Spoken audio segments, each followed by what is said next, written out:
కేంద్ర హోంశాఖ సహాయ మంత్రి బండి సంజయ్ కుమార్ మరోసారి సంచలన ఆరోపణలు చేశారు. రాష్ట్రంలోని కాంగ్రెస్ ప్రభుత్వం ఏ బిల్లు మంజూరు కావాలన్నా 8 నుండి 14% కమిషన్లు దండుకుంటుందని ఆరోపించారు. తాజా మాజీ సర్పంచుల రాష్ట్రం సంఘం అధ్యక్షుడు అక్కినపల్లి కరుణాకర్ ఆధ్వర్యంలో కరీంనగర్, పెద్దపల్లి, సిరిసిల్ల, జగిత్యాల జిల్లాల మాజీ సర్పంచ్లు ఈ రోజు కరీంనగర్లో కేంద్ర మంత్రి బండి సంజయ్ను కలిసి తమ సమస్యలను విన్నవించుకున్నారు. ఈ సందర్భంగా మీడియాతో బండి సంజయ్ మాట్లాడుతూ కాంగ్రెస్ కేబినెట్లో కొందరు నిజాయితీ మంత్రులున్నారని, వారికి ఈ విషయం ఏమాత్రం నచ్చడం లేదన్నారు. కమిషన్లపై కాంగ్రెస్లోనే అత్యరుద్యం నడుస్తుందని, ఎప్పుడైనా ఈ కమిషన్ల భాగోతం బద్దలు కావచ్చన్నారు. కమిషన్ల మోజులో పడి ఢిల్లీ కాంగ్రెస్ నేతలకు కప్పం కడుతూ మరియు సీటును కాపాడుకోవటానికే కాంగ్రెస్ పాలకులు పరిమితమయ్యారే తప్ప ప్రజా సమస్యలను పూర్తిగా గాలి కొదిలేశారని మండిపడ్డారు. రాష్ట్రంలో పెండింగ్ బిల్లులు మంజూరు కాక రాష్ట్ర వ్యాప్తంగా 12,000కు మాజీ సర్పంచ్లు రోడ్డున పడ్డా రేవంత్ రెడ్డి సర్కారుకు చీమ కుట్టినట్లుగా లేదని కాంగ్రెస్ ప్రభుత్వంపై కేంద్రం మండిపడింది. మరియు మాజీ సర్పంచ్లకు కిషన్ రెడ్డి నాయకత్వంతో బీజేపీ అండగా నిలుస్తుందన్నారు. మాజీ సర్పంచ్ల పక్షాన అతి త్వరలోనే ఉద్యమిస్తామన్నారు. రాష్ట్రంలో 22% క్రైమ్ రేట్ పెరిగిందని, మహిళలపై అత్యాచారాలు 28% పెరిగిందన్నారు. శాంతి భద్రతలను కాపాడలేని చేతగాని సర్కారుకు ప్రజలు బాధలు తప్పవన్నారు. ఢిల్లీకి పోయి కప్పం కట్టి పదవులను కాపాడుకోవటంపై ఉన్న శ్రద్ధ ప్రజలను ఆదుకోవటంలో లేదని, 6 గ్యారంటీలను అమలు చేయటం ధ్యాస లేదన్నారు. భారతీయ జనతా పార్టీ మొదటి నుంచి కూడా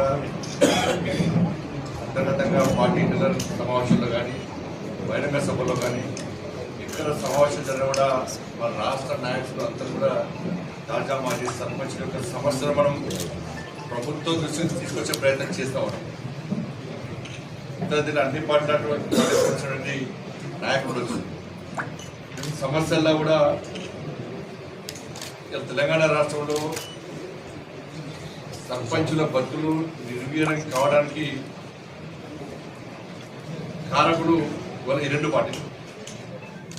గత ప్రభుత్వము వ్యవహార శైలి వల్ల సర్పంచుల పరిస్థితి హీనమైన పరిస్థితులు వస్తే ఎన్నికల ముందు కాంగ్రెస్ పార్టీ ఆ ప్రభుత్వం ఇట్లా చేసింది, మమ్మల్ని గెలిపేయండి, గడప గడప తిరగండి, మా పార్టీ ఎమ్మెల్యేని గెలిపిస్తే మా ప్రభుత్వం అధికారంలోకి వస్తే క్షణాన వెంటనే ఇచ్చిన అధికారం వచ్చిన వెంటనే మీకు చెల్లించాల్సిన బకాయిలు మొత్తం చెల్లిస్తామంటే, ఇప్పుడు రాజకీయాలకు అతీతంగా ఏ పార్టీ నాయకులు అయినప్పుడు కూడా అందరూ కూడా కాంగ్రెస్ పార్టీ ప్రభుత్వం రావాలని చెప్పి ఇవాళ వీళ్ళు ఆ పార్టీకి మద్దతు తెలిపారు. జెండాలు పక్కటి కాంగ్రెస్ పార్టీ సపోర్ట్ చేశారు.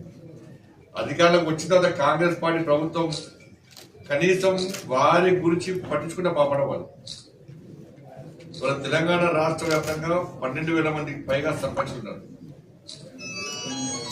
దాదాపు 1,300 కోట్ల బకాయిలు ఉన్నాయి. 3 లక్షల నుంచి 1,2 కోట్ల వరకు కూడా బకాయిలు ఉన్నాయి. ఇలా సర్పంచులు పరిచయం చేసుకుంటే నా పేరు ఫలానా గ్రామ సర్పంచ్, ఇన్ని కోట్ల బకాయిలు ఉన్నాయి అని చెప్పుకునే పరిస్థితి వచ్చింది. ఇలా గ్రామాలలో ఇంతో అంత అభివృద్ధి జరిగిందంటే అది కేంద్ర ప్రభుత్వ నిధులు మాత్రమే, ఈజీఎస్ నిధులు మీద. దాంతోపాటు ఇవాళ అక్కడక్కడ అభివృద్ధి కనబడుతుందంటే ఇలా వైకుంఠ ధామాలు కట్టింది వాళ్ళే, ప్రకృతి వేదికలు కట్టింది వాళ్ళే, గ్రామ పంచాయతీ బిల్డింగ్లు కట్టింది వాళ్ళే, శ్మశాన వాటికలు కట్టింది వాళ్ళే, ఇవాళ కమ్యూనిటీలు కట్టింది వాళ్ళే, రైతు వేదికలు కట్టింది వాళ్ళే, రోడ్లు వేసింది వాళ్ళే. ఇలా ప్రజలు అనుకుంటున్నారు, అరే మొదదాకా మా సర్పంచ్ ఉండే ఇంతో అభివృద్ధి చేస్తుండే, ఓ తట్ట మొరపోతుండే, కనీసం